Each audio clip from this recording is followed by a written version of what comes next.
Dahil nga nadadamay na sa issue, itong si Boss Carl, ang nasabi nga pong nandoon sa video na panay ang hingi ng paumanhin sa nasabi nga pong mama na driver na kung saan ay miniddle finger nitong si Yana, minura-mura at nilait-lait.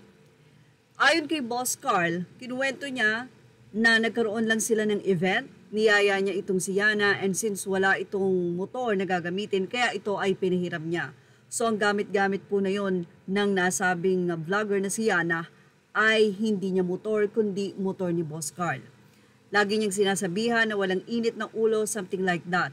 Hanggang sa mangyari ngayon na hindi niya ina-expect na huminto itong si Yana, inabangan ng pick-up hanggang sa bumaba yung pick-up driver, sinabi na bakit siya miniddle finger at ito ay ininsulto na nga ni Yana.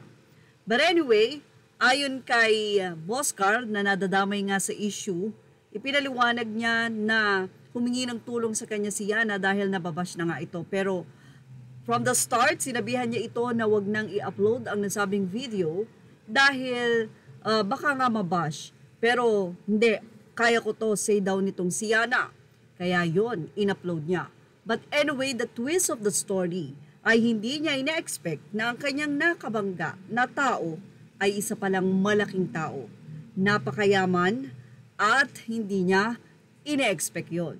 Dahil bukod sa tinanggal na nga ng LTO pansamantala ang kanyang lisensya, ay kinakailangan pa niyang humarap ngayon sa mga kaso na ikakaso sa kanya ng anak ng nasabi nga pong pick-up driver na kanyang sinabihan na ang pangit ng pick-up mo, umayos ka, huwag ako, minura at marami pa pong iba bukod sa ito ay miniddle finger niya.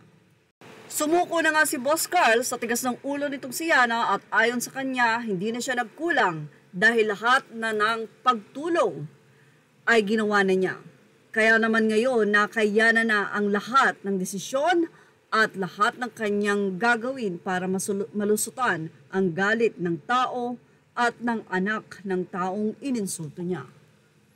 Well, ayon sa LTO, sa naging pahayag ni Colbosita, ito mismong si Yana ang talagang mali nang in-upload nito ang video at napanood dahil hindi man lang din niya in-inform o bumusina na siya ay mag-overtake at ang nasabi nga pong road ay baku-bako. But anyway, ilang say na mga netizens suspended na ng LTO ang kanyang driver's license at may hearing sa May 6, 2025 sa LTO main office. So say ng ilang mga netizen, kamote lady rider, hahaha, akala mo kung sino, sobrang yabang. Dapat sa babae na yan ay ibiyahe sa koreksyonal, arogante at bastos.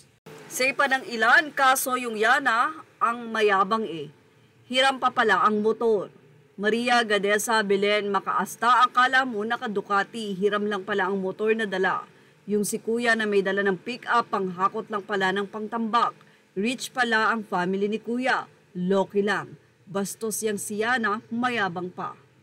Anyway, sabi nga ni Boss Carl sa kanyang mismong post sa kanyang Facebook, ay ginawa na niya ang kanyang lahat upang tulungan si Yana. At nakayanan na nga daw ang desisyon.